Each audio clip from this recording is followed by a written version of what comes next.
Les muestro este caso de una mujer de 67 años que vi hace muy poquito, eh, que me viene a ver diciendo que le había bajado la visión, sobre todo el ojo izquierdo, y que le estaba costando sus actividades cotidianas.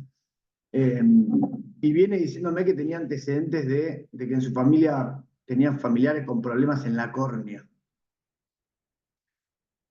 Es importante que la autorrefractometría, cuando la vi por primera vez, le medía y era bastante simétrica en los dos ojos, que es importante. Yo cuando no miden ya sabés que por ahí es un posoperatorio de un trasplante que tiene la córnea todavía irregular, o que tiene edema en la córnea, o que tiene algún tipo de opacidad de medios, ya sea la cápsula, cristalino, etc. Así que esta podemos dar o asumir que tenía bastante transparente la córnea ya. La agudeza visual era de 4 décimas, mejor corregida en el ojo derecho y 1 décima en el ojo izquierdo, y no mejoraba en ninguno de los dos ojos con estenopeico. Y en la biomicroscopía tenemos esto. No sé si alguien quiere describir lo que ven, ahí les hago, si quieren, un poquito de zoom. Entonces, se ve una lesión, una opacidad central en la córnea. Además se ve una opacidad periférica del arco senil o gerontoxon, pero hay una clara diferenciación entre las dos cosas. O sea, se ve el gerontoxon, córnea clara en la medio periferia, y después en el centro hay una opacidad central que parecen ser como opacidades chiquititas que están separadas unas de otras como por pedacitos de córnea clara. En el ojo izquierdo, o sea, el otro ojo, este es un corte donde se ve bastante bien que a simple vista parecería que todo el estroma está afectado con estas opacidades. Y en el ojo izquierdo, si ven, tiene un pterigion chiquitito ahí nasal, y fíjense que en este ojo se ve todavía un poquito mejor, es muy simétrico con respecto al otro, y fíjense que se ven también esas opacidades bastante típicas. Ahí se ven los dos ojos, fíjense que son bastante simétricos, no así la agudeza visual del paciente. Entonces, bueno, ¿alguien se le ocurre algo? ¿Alguien le Ah, suena esto? había una distrofia cristalina de Sindersay, algo, De no me acuerdo el Schneider, nombre. Schneider. Schneider. pero, pero no era tan parejita la distrofia de Schneider, creo yo.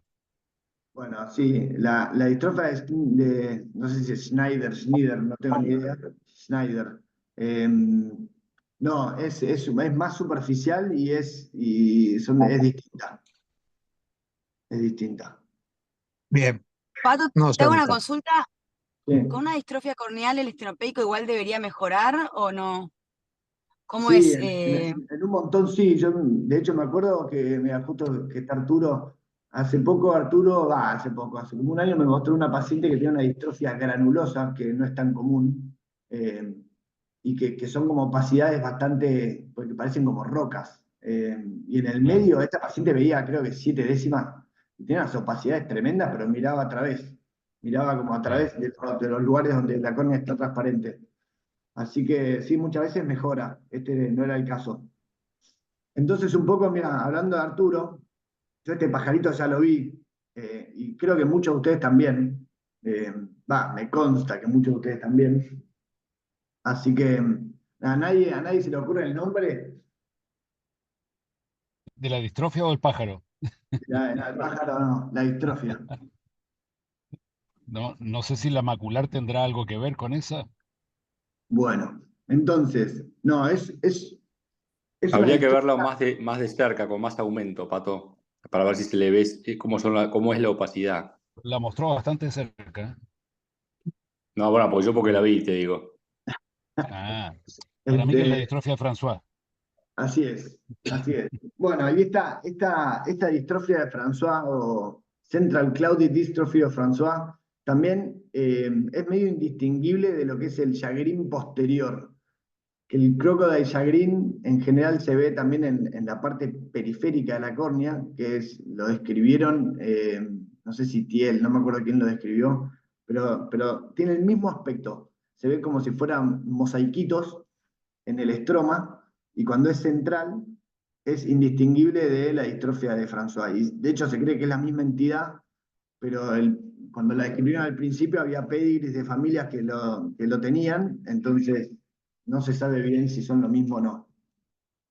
Lo importante es que esta distrofia es asintomática y no progresa, o sea, no saca visión. Y bueno, otra cosa importante es que no involucra el estroma superficial. Con respecto, bueno, y obviamente no tiene ni un aumento ni una disminución en la paquimetría, que a veces cuando uno duda tiene dudas, en general las distrofias son bastante características, pero cuando tiene dudas, a veces esas cosas como el patrón de herencia o si tiene fina o ancha la córnea le pueden llegar a ayudar. En este caso, fíjense que la córnea estaba, en cuanto a las paquimetrías, bueno, la paquimetría estaba al límite, pero está dentro de lo normal, hasta 630 es normal. Y las queratometrías, el patrón topográfico de la superficie estaba bien. Y lo mismo pasaba con el ojo izquierdo, que tenía un poquito más de paquimetría todavía, pero estaba dentro de lo normal. Esta es la imagen, fíjense que está bastante, toda la córnea bastante opaca, pero algo que llama la atención es que lo bien que se ve el cristalino a través de la córnea. Fíjense que en esta imagen se ve todo el cristalino de la parte de adelante a atrás, a pesar de las opacidades de la córnea. Yo le pregunté a la paciente qué antecedentes tenía, si había tenido sensación de cuerpo extraño o episodios de úlcera corneal recurrente. Ella o su familia me dijo que nadie en su familia había necesitado trasplante, así que eso es un dato. Y bueno, un poco, ¿qué falta del examen? Bueno, Verle el fondo de ojo. El fondo de ojo. Claro. El ahí está. fondo. La foto fue muy difícil de sacar, de hecho la voy a llegar a la paciente, y fíjense que del ojo derecho casi no se ve el fondo de ojos, o no sale la foto, el fondo de ojos sí se ve, pero la foto era muy difícil de sacar, del ojo izquierdo le pude sacar un poquito mejor foto, pero acá tampoco se ve demasiado en la foto. Fíjense que la autofluorescencia se ve que tiene alteraciones importantes en el epitelio pigmentario en los dos ojos, la mácula, y el OCT muestra que tiene, bueno, gran atrofia del epitelio pigmentario en varias zonas del ojo derecho, hay maculares, y en el izquierdo también, pero además tiene una membrana epirretinal. Entonces, bueno, un poco, ¿qué hacemos? ¿Será la córnea? ¿Será la retina? Se opera la retina. ¿Qué edad tiene, Pato? Tiene 67. Ah, joven. Una niña. Re joven. Gracias.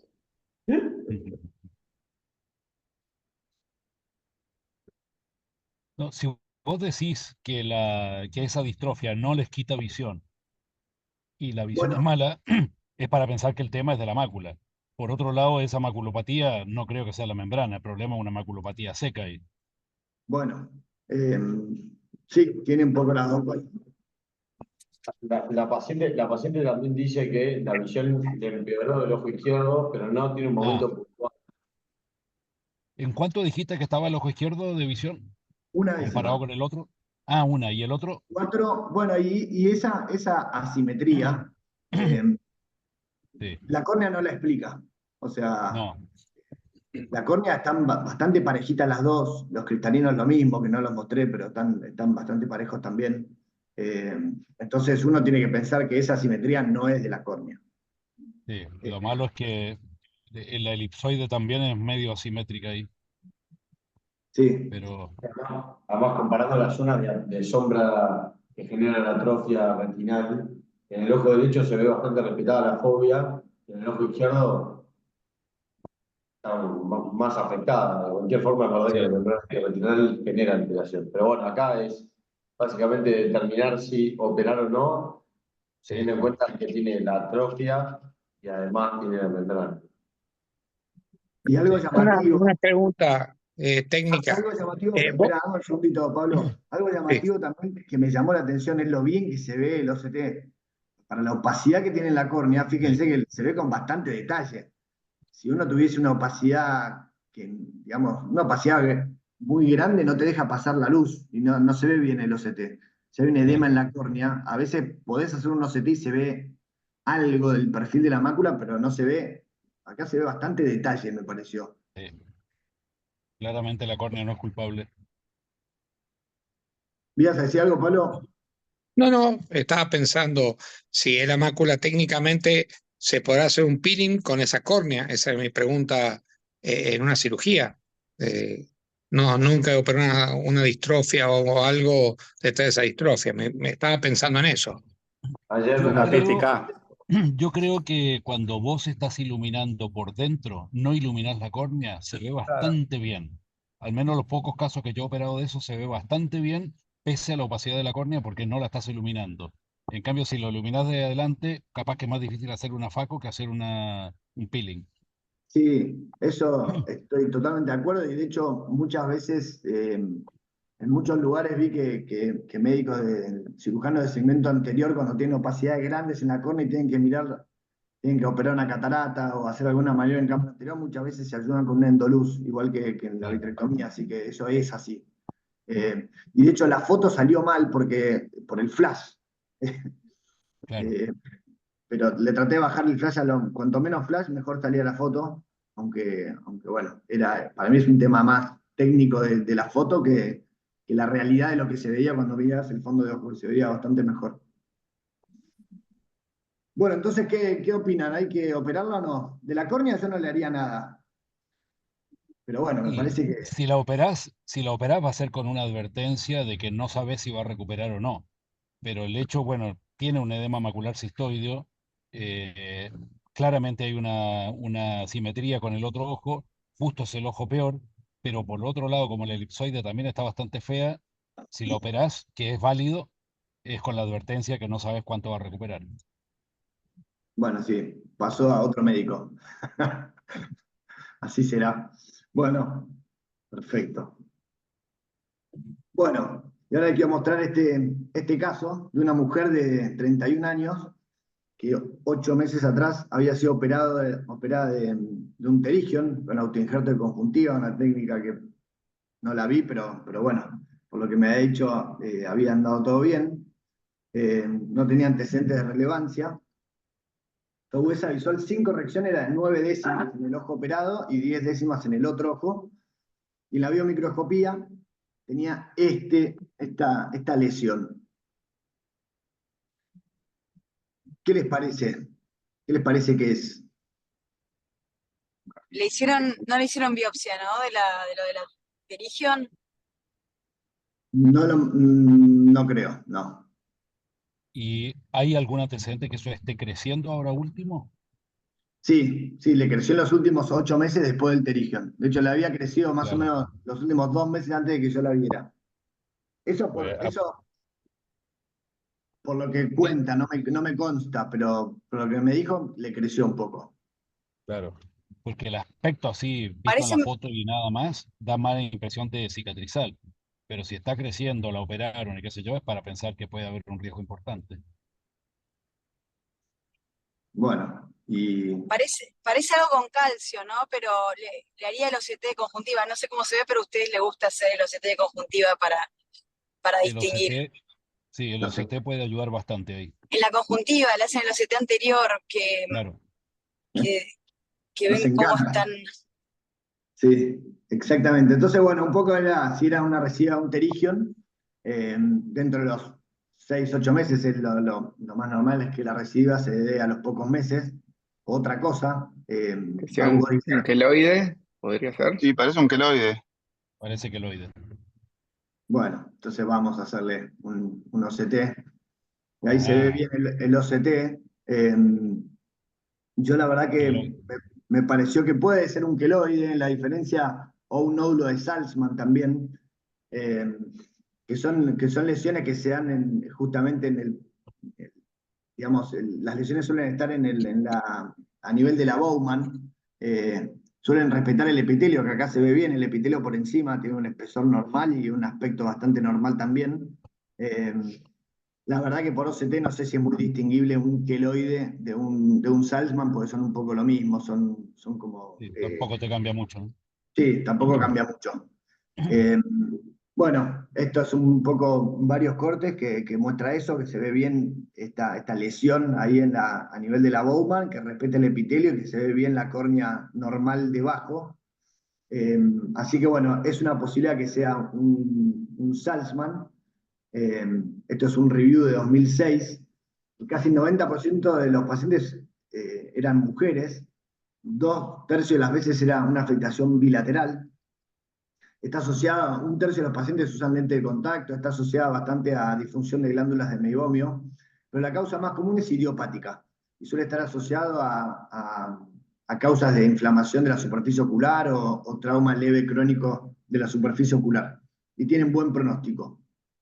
Cuando le hice esta chica, pues tenía 30 y pico, bueno, cuando le habían operado el ojo, el primer ojo que era el derecho, le habían dicho que el izquierdo también podía operarle del terigion. Y si vemos bien ahí, ese terigion del ojo izquierdo no es tan terigion, no está muy vascularizada la córnea. Y fíjense que tiene como una lesión media hialina del lado nasal. No sé si coinciden, ¿no les parece que digo burradas? Pero no se ven muchos vasos sanguíneos. O sea, no es un terigion común. Así que, así que bueno, ahí se ve bien la lesión. O sea, está vascularizado, parece como si fuera una pinguécula, pero lo que está sobre la córnea está bastante como más hialino y un poquito más elevado. Y en el OCT se ve algo bastante parecido a lo que tenía antes. Obviamente que si le hacemos un OCT, un TERI, se va a ver bastante parecido. Pero bueno, lo de la bilateralidad y habiendo tenido eso en el ojo izquierdo, que fue el primero, es lógico pensar que sea un nódulo de Salman también. No sé qué opinan. Estamos de acuerdo. De todas maneras, obviamente no cambia nada. El nódulo de Salman, si genera síntomas, se puede sacar, al igual que se saca un pterigio, digamos. Y sale con un plano de clivaje, llegando al plano de clivaje sale bastante fácil. Bueno, y este otro caso es un caso de un varón de 44 años que viene al hospital, venía con molestias en el ojo izquierdo de una semana de evolución. Ella había consultado en febrero. Del ojo derecho veía perfecto y del ojo izquierdo veía 4 décimas y mejoraba a 8 décimas con estenopeico. Y también tenía un TERI un poquito más raro. Así que, bueno, ¿qué piensan de este terigion? ¿Es normal? ¿Lo Y ese sacamos? tiene un aspecto bastante más feo. Lo vas a sacar, pero primero habría que saber qué es. Así que OCT de nuevo. Está bien. Pero vos, Artur, ¿te parece que es? Tendría que ver la historia si le ha crecido o no le ha crecido. Pero Sí, está sí, le muy creció el vascularizado. último año. Claro, está muy vascularizado. Digamos, no me da. No es el típico tumor que crece más planito, invasivo, pero tiene un poco de nódulo. Eh, yo creo que hay que sacarlo sí o sí. Bueno, Pero entonces, sí. está bien. Bueno, dice el OCT, como dijo Agustina, y ahí se ve bastante claro que tiene el epitelio recontra engrosado, sobre todo en la imagen de abajo. Eh, Así que no, digamos, no es un terigion, se va por fuera de lo que sería un terigion. No lo medí, pero eso mide más de 150 micras seguro. Y eso es como que es bastante patognomónico de la imagen del OCT de que sea una neoplasia escamosa. Bien. Esto es un estudio que varias veces lo citaron, yo lo oí a Juan hablar bastantes veces de esto también, que bueno, que hoy el OCT en el segmento anterior para lesiones de córnea y conjuntiva es súper útil porque uno puede justamente diferenciar lo que es un pterigion de lo que es una neoplasia escamosa o un SIN, lo que es una displasia, que a veces no llega a ser una neoplasia, pues no cumple algunos criterios, pero a veces se ven pedacitos de epitelio que están un poquito más blanquecinos y uno lo podría llegar a sospechar. Y en este trabajo, que es del grupo de Carol Karp, con estos OCTs, vieron que si el epitelio está engrosado, hiperreflectivo, si hay una transición abrupta entre el epitelio normal y el patológico, y si se distingue bien la lesión de los planos de abajo, uno tiene que sospechar neoplasias escamosas.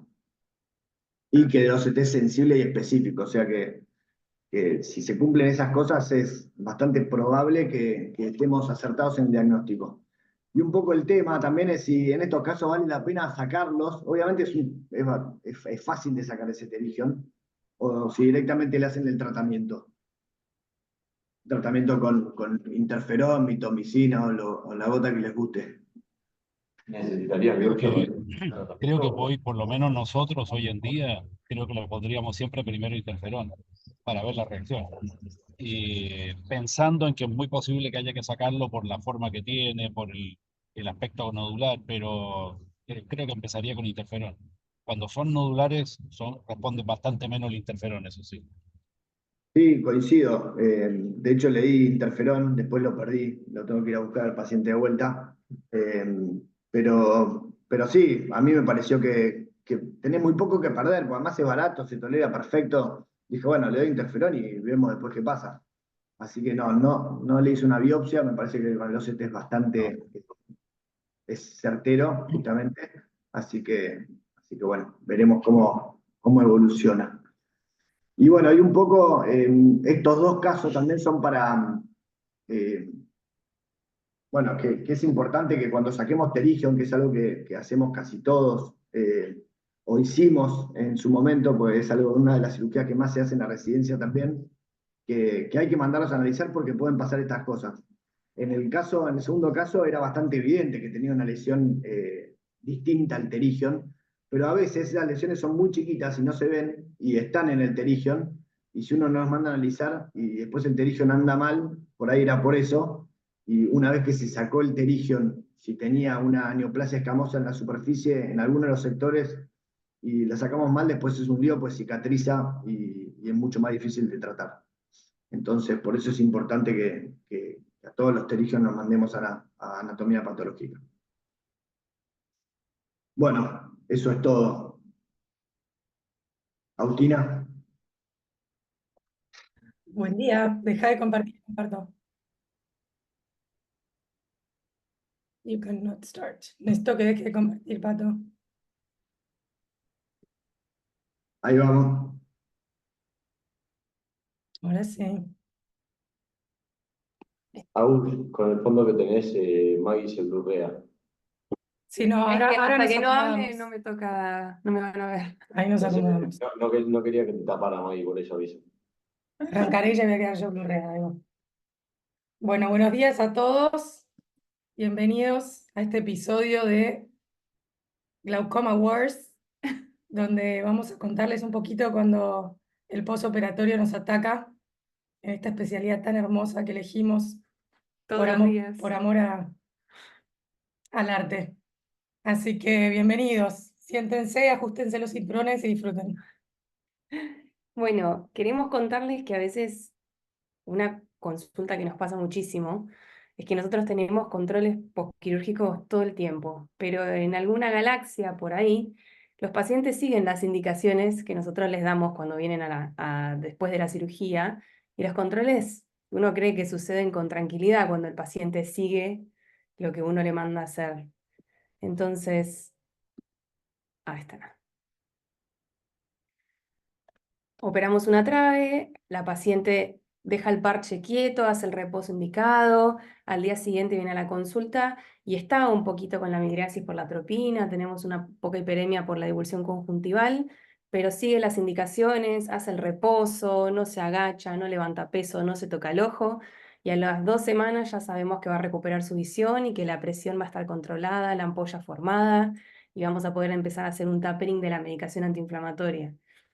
Lo mismo cuando tenemos una válvula, tenemos un paciente que ya estaba pseudofáquico, a las 24 horas puede tener un poquito de IPEMA, un poquito de reacción en cámara, pero a las 3 semanas ya vemos que tiene un buen control de la presión, puede estar empezando a hacer su fase hipertensiva como uno espera al primer momento, al primer mes, pero ya recupera la visión que tenía previo a la cirugía y uno sale festejando que viene todo bien, pero bueno, no siempre es así, entonces a veces el lado oscuro ataca y nos toca lidiar con pacientes que no le hacen mucho caso al médico cuando tienen una cirugía. Y para no hablar también de muchas complicaciones, queremos resumir igual, que no es que todas las cirugías de glaucoma se complican o que se nos complican solo a nosotros, sino que está reportado que la verdad es que son cirugías que tienen complicaciones, pero que hay momentos en los que pueden tener un manejo conservador y momentos donde uno tiene que tener en cuenta que las cirugías necesitan que el médico entre a resolver el problema. Y lo más frecuente que uno ve son efusiones coroides o desprendimientos coroides, que suelen ser periféricos, cuando uno está más tranquilo, y si avanzan a coroides en beso, ahí uno tiene que tomar una conducta. Hipotalamias vamos a tener siempre en la trave en los primeros días, que luego podemos ir regulando, a veces con parche, a veces no, y en las traves cuando se reabsorbe el visco a las 48 horas, en la válvula.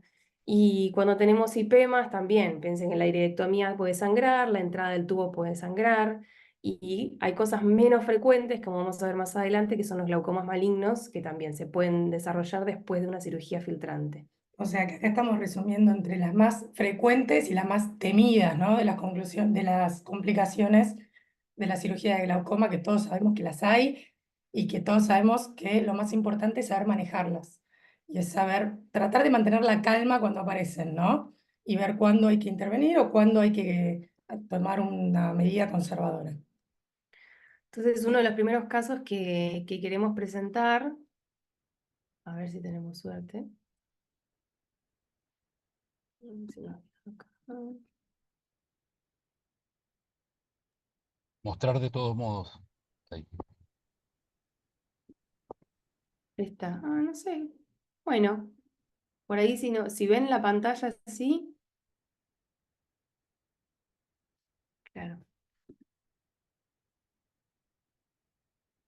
Bueno, tenemos una paciente. Claro, muestro así, porque no. Pero si se veía con mostrar de todo. Pero me está mostrando esta de acá abajo. Tenemos una paciente de 20 años que tuvimos un diagnóstico de glaucoma juvenil. Ella estaba manejando presiones de 32, incluso con medicación máxima. La verdad que era una paciente que sabíamos que eventualmente la respuesta iba a ser tomar una conducta quirúrgica, y se tomó la decisión de hacer una trabeculectomía con mitomicina, que la hicimos un poco más ampliada para asegurar un buen filtrado a futuro. Cuando nosotros venimos al control, la paciente, a ver si ahora sí se puede ver. La paciente a las 24 horas le retiramos el parche, tenía una cámara algo hipotalámica, pero venía haciendo bien el reposo y los controles, y empezamos a dar la medicación de forma regular, mucho corticoide al principio y antibiótico. Y cuando viene a las 48 horas, encontramos la cámara bastante hipotalámica y notamos que se le había soltado un punto a nivel temporal de la conjuntiva, porque la paciente se había estado frotando el ojo. Era el segundo ojo que se operaba, ella ya estaba más canchera, no tomó los cuidados pertinentes, y lo que nos empezó a pasar es que dijimos, bueno, ¿qué tantas posibilidades tenemos de que esto resuelva? Porque este es a modo ilustrativo, no tenía un Seidel tan abundante, pero sí tenía un Seidel espontáneo. Y la conducta en ese momento es una paciente, primero joven, que tenía su segunda cirugía, en el otro ojo había tenido un posquirúrgico bastante más benevolente, y se nos plantean bastantes conductas en ese momento, porque la posibilidad era de hacerle un parche oclusivo y cesar un poco la filtración a través de la ampolla. También estaba la posibilidad de colocar un lente de contacto, pero es algo que no siempre se elige por el riesgo de infección.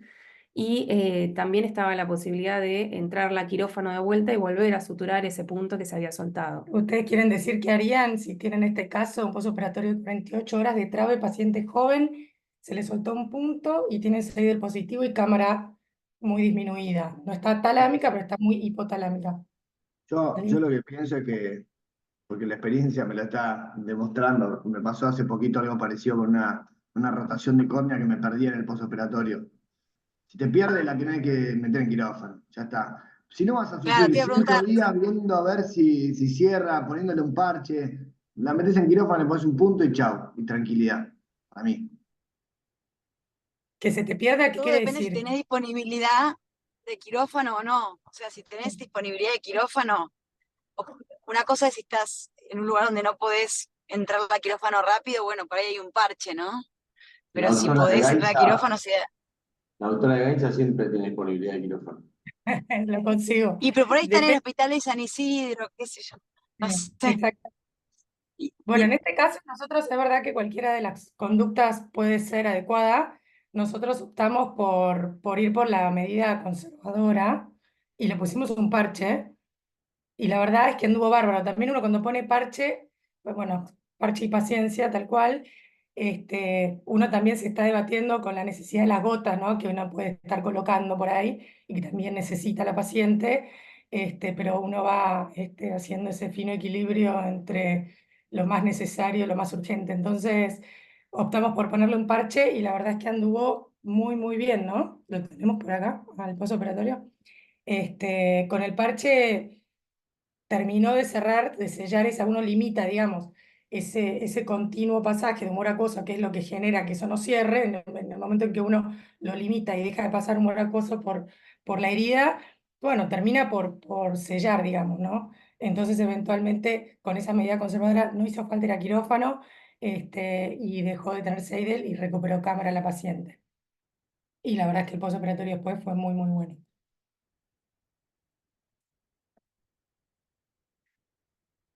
¿Quieres contar este caso, Maggie? Qué hermoso caso. Este caso que vamos a presentar ahora es uno que bastante reciente. Es una mujer de 73 años que vino derivada de otro centro por un diagnóstico de un glaucoma primario de ángulo abierto bien avanzado, que además en un ojo tenía amenaza de la visión central. Esta paciente tenía como característica, este era su peor ojo en términos del glaucoma y en el otro ojo había tenido una obstrucción venosa, con lo cual ella consideraba que este era su buen ojo, porque en el otro tenía 4 décimas por el antecedente de obstrucción, pero un buen nervio, o mucho mejor nervio que y este era su ojo presuntamente bueno, pero con un glaucoma avanzadísimo, con estos niveles de presión de 25 con medicación máxima, y ya con ese escotoma que estaba amenazando el centro, ¿no? Ella lo estaba tomando bastante, ella ya tenía dificultad en la lectura, entre otras cosas. Con lo cual, no tenía catarata en ese momento, me tienen que creer que la verdad es que la agudeza visual que ella tenía era medio limitada por ese escotoma, pero no tenía una catarata considerable que me hiciera decidir hacer una cirugía combinada desde una primera instancia, lo cual quizás hoy dudo si no me arrepiento con el diario del lunes, pero en ese momento la verdad es que el cristalino estaba bastante claro, y optamos por ponerle una válvula. También se le ofreció la opción de hacer una trabeculectomía, la verdad que era una paciente que podría haber tenido una trave, pero cuando empezamos a escuchar cómo iba a ser su manejo del postoperatorio, nos empezaron a sonar un par de alarmas porque la mujer era de La Plata, vivía sola, no quería quedarse en Buenos Aires ni un solo día, no entendíamos dónde iba a quedarse en el postoperatorio ni cómo iba a ser su manejo. Dijimos, bueno, dentro de todo, la válvula requiere de menos colaboración por su parte para el POD y no tanto reposo, por ahí es un poco más predecible el postoperatorio, entonces optamos por una válvula. Yo acá les muestro la cirugía resumida como para que vean que salió todo perfecto, no hubo ningún contratiempo en el momento quirúrgico, la cámara siempre está tranquila, la cámara anterior, nunca se pierde cámara, nunca sangra, nunca nada. Es una cirugía de lo más tranquila. Esta parte también importante de que chequeamos bien el tono cuando terminó la cirugía, formamos bien la cámara con visco, entonces uno Exacto. espera que a las 24 horas la cámara esté bien formada. Y lo que nos pasó ya desde el primer día es que la notamos hipotalámica y hipotensa. Entonces, al principio está la posibilidad de decir, bueno, se toma alguna conducta más conservadora y se la espera, porque a veces con el tema del visco se puede haber filtrado por otra cosa, entonces le preguntamos si hizo el reposo, si siguió las indicaciones, si la paciente juraba y rejuraba que había hecho todo bien. Entonces, la posibilidad es, bueno, le damos un poco de cicloplegia, atropina, mucho corticoide y apasto y la vemos mañana a ver cómo está. Sí, acá la duda no fue eran 24 horas de cirugía. Mi duda principal fue, ¿le reformo con visco o lo consideramos como una hipotalamia común, un poquito exagerada para las primeras 24 horas y hacemos un manejo conservador? Esa fue la duda. Dije, bueno, le hago cicloplegia y corticoides y veo mañana. Si mañana no está mejor, le reformamos cámara. Porque Y al día además siguiente, está ¿sí? hipotalámica, no es que está atalámica. Por Tiene eso, bastante Claro. espacio de la córnea del iris. por eso, en eso, pero era poco espacio para hacer una válvula que habíamos dejado con la cámara llena de visco y 24 horas, o sea, llamaba un poco la atención. Uno espera esta cámara por ahí las 48, 72 horas, no las 24 que le acabo de sacar el parche, que le había dejado la cámara llena de viscoelástico pesado, y que le había dejado normotenso en el postoperatorio, ¿entendés? Entonces dije, un poco lo dudé, sí, pero en el fondo dije, bueno, no, es una hipotalamia, vamos a esperarla. Y a las 48 horas llega así. Agus, te hago una pregunta. ¿No se puede reformar en consultorio? Sí, sí, lo iba a reformar en consultorio, pero Ah, no, lo dudé. Pero Sí, para si eso tiene dejamos cámara no reformaría nada. o sea, tenemos la paracentesis temporal inferior lista para hacer eso. Pará, Este, igual, ¿yo puedo decir algo? sí.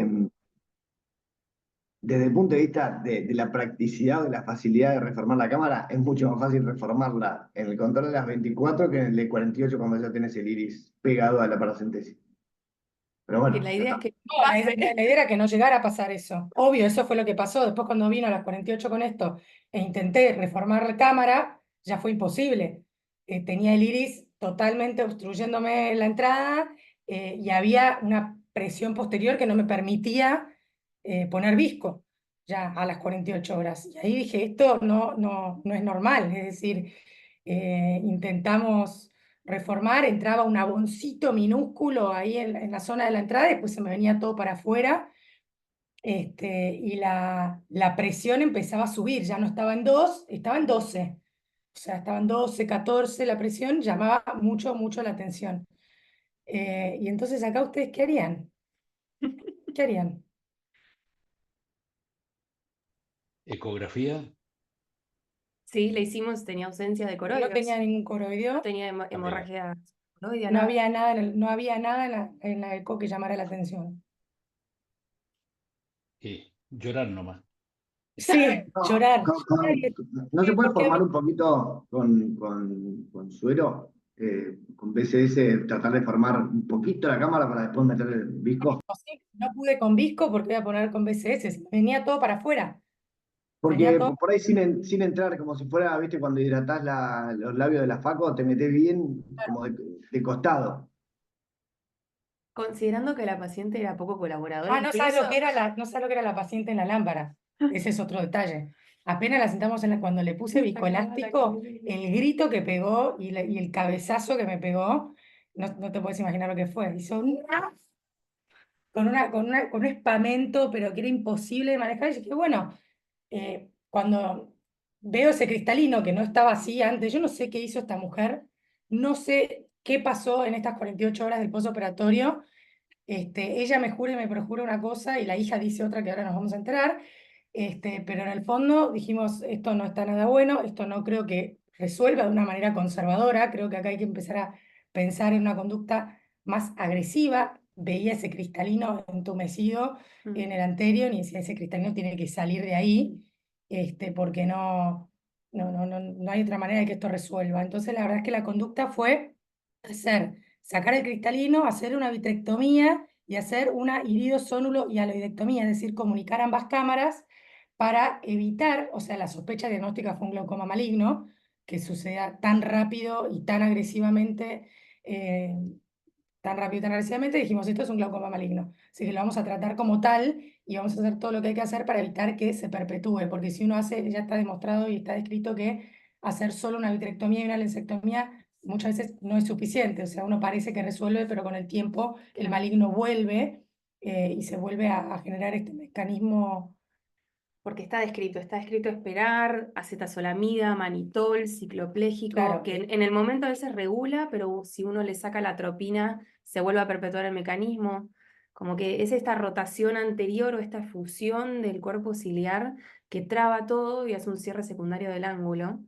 Y es algo poco frecuente, es más frecuente pofaco que poscirugía filtrante, pero la idea principal es que también está reportado en cirugías y en todo tipo de cirugías, porque la incidencia después de una trave puede ser cerca del 1%, del 0,4%, y todo estos son los estudios multicéntricos más conocidos de posquirúrgicos de glaucoma. También en Barbet está reportado hasta en un 4% de los casos, en AMET llega a un 3%. Entonces uno va viendo de que es frecuente, pero no es frecuente. E incluso está reportado en procedimientos que uno considera ambulatorios, de consultorio, como hacer una IP para un cierre angular, incluso en pacientes para prevenir que desarrollen el glaucoma a largo plazo, han tenido malignos después de hacer una IP. Hay gente que lo tiene espontáneo, eso es algo que nos pareció fantástico y increíble de que uno pueda tener este tipo de complicación. Hay reportes de casos de pacientes con malignos bilaterales y en estos casos, lo único que se repite es que eran pacientes relativamente jóvenes, pacientes con cámaras estrechas, ojos cortos, hipermétropes, eh, pero la verdad es que no hay ninguna asociación de tiempo, no hay ninguna asociación de si el procedimiento fue una trave o una EPNP, por ejemplo, si fuese no penetrante. Hay incluso espontáneos. Sí, está descrito hasta meses después de la cirugía Claro. también. Es una complicación muy difícil de entender y de explicar también su mecanismo, porque cuando uno hace una FACO que está con mucha fluídica dentro del ojo, que va y viene, inyecta viscoelástico, sube, Hace baja la la hidro, presión, hace claro. hidro, por ahí va líquido para atrás y esto puede hidratar el vitrio y generar esta presión posterior, es una historia. Ahora, cuando uno pone una válvula, no genera nunca toda esta cosa de fluídicas anteriores y posteriores. Pero sí lo que quizás sucede o lo que está postulado es que al descomprimir la cámara anterior se puede generar una pequeña efusión uveal periférica y una rotación del cuerpo ciliar y que a partir de ahí empieza un mecanismo que se perpetúa y que va generando una presión de atrás hacia adelante. Entonces lo que uno debiera hacer primero es intentar deshidratar el vitrio, bajar por ahí la producción de coracoso. Pasa que imagínate darle un Girar el diabo, cuerpo para atrás. Sí. darle un diabo a esta paciente como la vimos, hipotalámica, hipotensa en un primer momento, digamos, es algo que a mí no se me cruza por la cabeza que eso pueda llegar a ayudar. Y además todos coinciden que para tratar de ser más definitivo con el tratamiento es quirúrgico. Así que bueno, en definitiva eso fue lo que hicimos. Hicimos una lensectomía con avitre y iridosonlo y aloidectomía. Generamos este ojo unicameral. Y a las 24 horas, bueno, fue una cirugía bastante compleja, porque imagínense esa cámara totalmente inexistente y ya una córnea comprometida, un cristalino intumescente, fue una cirugía difícil. Vino a las 24 horas así, con este edema corneal, pero bueno, Esperable. bastante bien. ¿Qué pasa? A las 48 horas, o sea, esta mujer parece que vino acá a nuestras vidas para hacernos sufrir.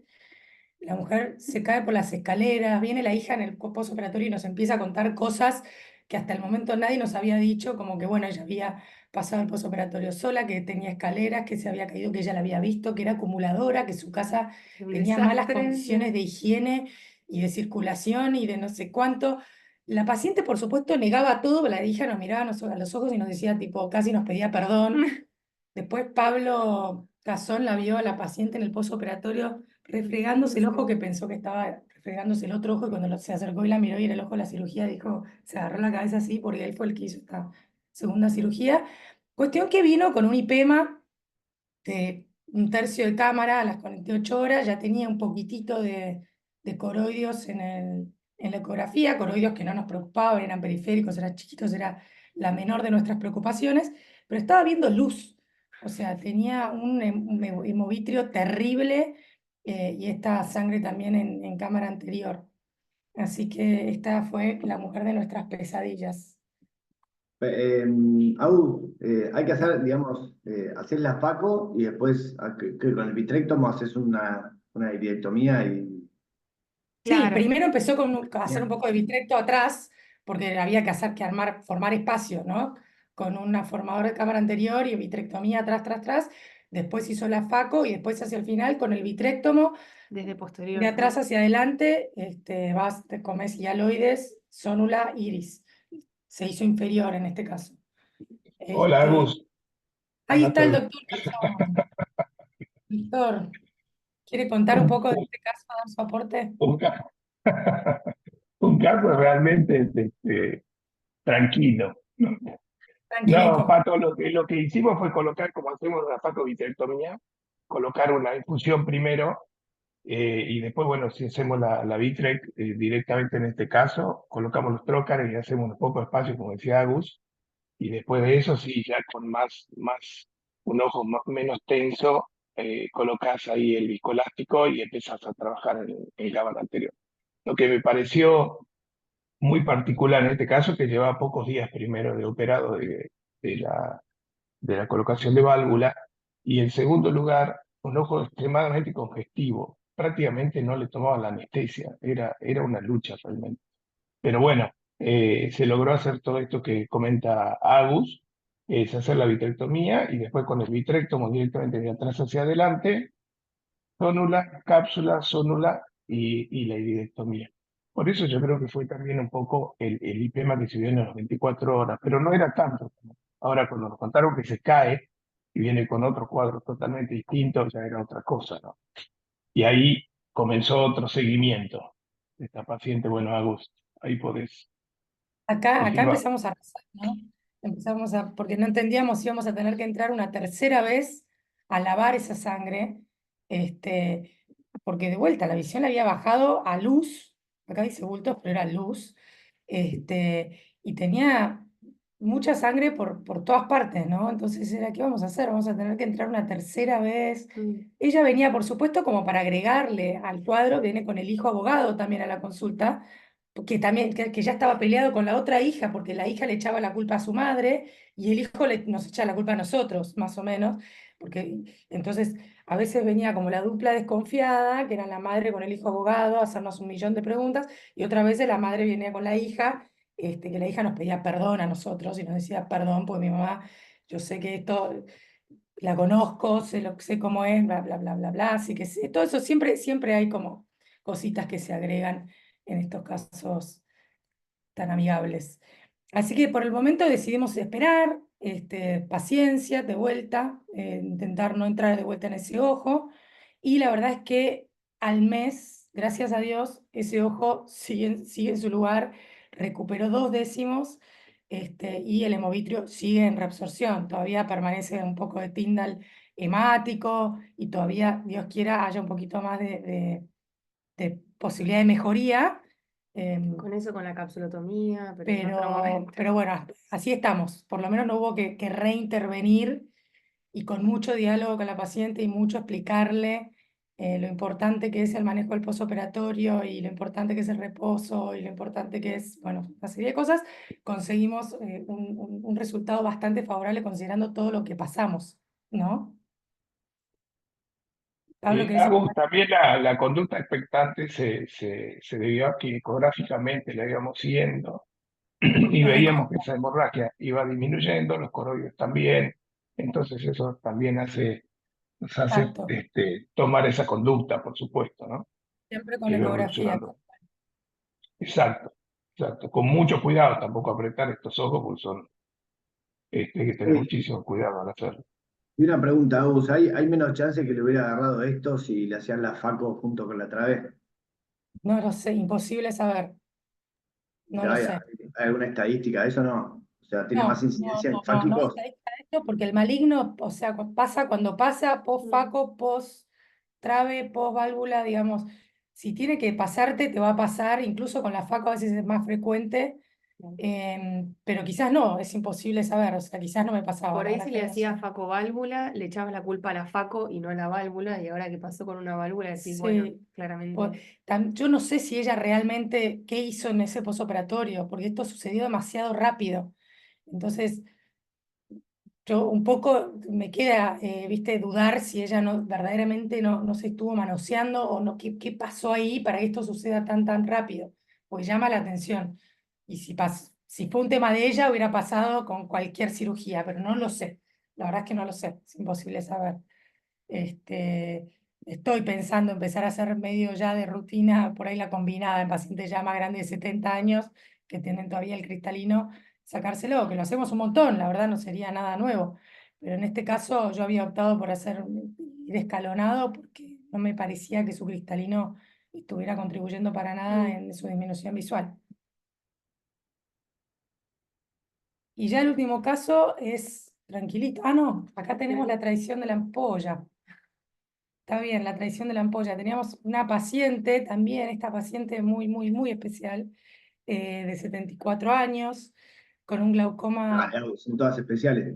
No, No, distinta, no, pero de otra justo. manera. Justo estas dos te juro que son re especiales, pero de otra manera, porque esta era una paciente que le hicimos una trave hace un tiempito atrás, reguló siempre en 8, venía regulando muy bien, pero nunca no se quejó en el posoperatorio, digamos, durante todo el tiempo de que ella tuvo su ampolla, que no fue siempre como la ven acá en la foto, sino que en un primer momento era una mejor ampolla, pero con el tiempo se fue restringiendo. Acá evidentemente hubo como una acción excesiva de la mitomicina y de ella y de su cicatrización y de que por ahí la técnica no habría sido perfecta, no sé a qué adjudicarlo, pero con el paso del tiempo esta ampolla se fue restringiendo y adelgazando muchísimo. Lógico que se queje de molestias disestésicas cuando está así, pero se quejó siempre, desde el minuto cero siempre, siempre, siempre se quejó y siempre quiso como sacarse eso, ¿no? Y a medida, con el paso del tiempo, esta ampolla que regulaba en 8 empezó a regular más en 14, empezó a subir un poquito la presión y se notaba que esa presión subía ya en un compartimiento más estanco, con el riesgo de que esas paredes ya adelgazadas se adelgazaran todavía más, porque la presión, o sea, la presión iba a ejercerse más fuerte sobre esas paredes, porque al estar tan reducido. Y empezó a quejarse también con el paso del tiempo de síntomas cataratosos, de molestias con Encandilamientos, sí. encandilamientos, Ella era muy incomodidad. hipermétrope también. Tenía más 5 de hipermetropía sin tener una cámara estrecha, pero tenía más 5 de hipermetropía, más 4 de lejos. Con lo cual se empezó a plantear, dijimos, bueno, está bien, vos tenés esta ampolla disestésica, que en muchos casos un montón de cirujanos la esperan, esta ampolla, no entran a revisarla o nada, siempre y cuando siga regulando la presión y no genere ni una blebitis, ni un filtrado, ni una transsudación. Muchas veces esperan. A mí no me gustan, yo las veo ahí y las quiero sacar. Pero bueno, acá se sumó que la paciente ya relataba molestias de Faco y de catarata, y uno decía, bueno, si entro a operarte la catarata con esta ampolla, ¿Se va a bancar ¿qué la va a presión? pasar? O Sí. sea, yo creo que con suerte la ampolla aguanta la cirugía, pero después se va a tapar con toda la inflamación que genera la Faco. No me parecía que fuera muy amigable hacer una Faco con esa ampolla y dejarla así. Entonces dije, bueno, si te saco la catarata, ¿qué hago? Te reviso la ampolla, hacemos un avance de conjuntiva y le hacemos otro techito para que ayude, hacemos un needling, como que hacemos una plástica, una ampolla y una Faco. Y ahí también como que dudé de la viabilidad a largo plazo de esa ampolla, si hacía un procedimiento combinado. En definitiva, terminamos optando, no sé si ustedes quieren hablar de lo que hacen con este tipo de ampollas cuando las ven en el consultorio, o si tienen alguna experiencia, algún manejo o alguna complicación que les haya provocado este tipo de ampolla fina y avascular. Si tienen algún caso de blebitis o de Seidel, no sé si alguien. Yo vi uno de papá, pero que no le había hecho papá la trave, pero era paciente de papá, que tenía un solo ojo y hizo una blebitis y a partir de la blebitis una endoftalmitis. Tremendo, claro, ese es el tema. Nunca sabés si va a pasar ni cuándo va a pasar. Entonces tenés siempre la duda en esas ampollas de decir, ¿me adelanto a la complicación o no? O la espero. En muchos casos las esperan y a mí no me encanta. Pero bueno, entonces lo que optamos por hacer en este caso fue una resección de esta ampolla.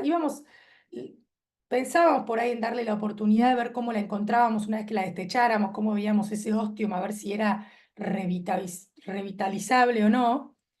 Pero bueno, hicimos una divulsión, hicimos la Faco, pusimos un tubo, decidimos, porque ya al ver cómo se comportaba la ampolla durante la Faco, que se colapsaba del todo, decidimos sacarla, y cuando la sacamos creo que fue una buena decisión porque el ostium estaba totalmente fibrosado y chiquitito, ahí lo van a ver. Entonces, la verdad es que hicimos finalmente resección de ampolla, Faco, lío y tubo. Y ahora cuando vean que cuando sacamos ahí vas haciendo toda la resección del tejido, fíjense lo fibrosado que está. Dudo que hubiéramos conseguido nada con un needling ahí, porque hubiéramos roto la ampolla antes de hubiéramos podido romper toda esa fibrosis, ¿no? Entonces ahí la sacamos, el ostium es minúsculo, la verdad se que ve está ahí. súper fibrosado. Ahí sacamos todo el tejido que fue cabalgando sobre la córnea, limpiamos bien para también permitir que el cierre conjuntival No, Rosa, de la válvula, o sea, quede bien y pueda cerrar ahí sobre el limbo. Ahí pensamos que por ahí dejar ese labiecito iba a ayudar a cerrar el ostium, pero bueno, lo cerramos al final con suturas y le íbamos a poner como un flap arriba. Por suerte no hizo falta ni colgar un parche de esclera ni Teníamos nada. parte de esclera por si hacía falta también, pero no lo terminamos usando. Y nada, finalmente la verdad es que fue una cirugía que anduvo muy bien. Ya la paciente vino. Ay, ¿qué es eso? ¿Qué es esto? No sé, alguien escribió en el medio de la pantalla. Bueno, en definitiva, la verdad es que viene bien la paciente en el postoperatorio, pudimos sacar bien esa ampolla, pudimos Ahí se ve. poner bien el tubo, pero por supuesto se queja ahora, se queja igual, se está quejando por ahí porque era hipermétrope y ahora quedó un poco miope, era una cirugía que por ahí no era tan facorrefractiva que podíamos conseguir un 10 décimos SC, entonces ahora tiene un poquito de astigmatismo, tiene un poquito de cosas, igual lleva tiene un poco defecto postoperatorio, también tiene su defecto central del glaucoma, tiene varias cosas, con lo cual nada, se queja, pero la verdad es que anduvo súper bien para todo lo que tenía y todo lo que teníamos que hacer. Así que nos queda un caso, pero me parece que ya estamos Ya estamos medio, pasados. ya estamos pasados, así que este lo vamos a pasar y vamos a saltar directamente a nuestro cierre y a nuestra conclusión, que lo que yo quería, a lo que yo quería hacer foco acá, que se lo digo siempre a mis pacientes y lo digo también a los colegas, es que en el glaucoma, o sea, hay 3 estadios igual de importantes para la cirugía, ¿no? La indicación siempre es un desafío, el momento quirúrgico es otro desafío y el posoperatorio es igual de importante que las otras 2 etapas. Es decir, que ahí, no sé si esto aplica a todo el resto de las especialidades, yo creo que sí, pero en glaucoma, con todas las complicaciones que hay ya de por sí, sin hacer nada mal, que el paciente no haga lo que tiene que hacer en el postoperatorio puede aportar muchísimo a que todos la pasemos bastante mal. Entonces, esto es lo que siempre le digo a los pacientes y es el mensaje que me quiero llevar, que el postoperatorio es tan o más importante que el momento quirúrgico, que por lo general es bastante sencillo el momento quirúrgico en glaucoma. Como dice Emilio, no tiene tanta ciencia, uno está operando afuera del ojo. Y si uno es prolijo, la verdad es que debería andar todo bien, pero no siempre es así. Y uno puede controlar hasta un punto, después depende del paciente. Y es imposible No se saber. puede elegir el paciente, que es lo que No decía te puede Cela. elegir el paciente, es otra cosa, pues me encantaría por ahí tener un cuestionario como tienen los de plástica y mandarlos a los pacientes y ver tipo, como tienen somos miradas, ahora cuál operaría, cuál no, cuál va a ser problemático en el post. Pero acá la verdad es que el que necesita la cirugía la necesita y mucho no lo podemos seleccionar muchas veces. Así que hay que operarlos igual y después atravesar y cabalgar todo esto. Así que ahora sí creo que estamos bien, 8:30:00. Bueno, espectacular. Muy bien, muy buenos Que tengan casos. que tengan un buen martes y nos vemos. Nos vemos. Chao. Chao, nos vemos. Adiós.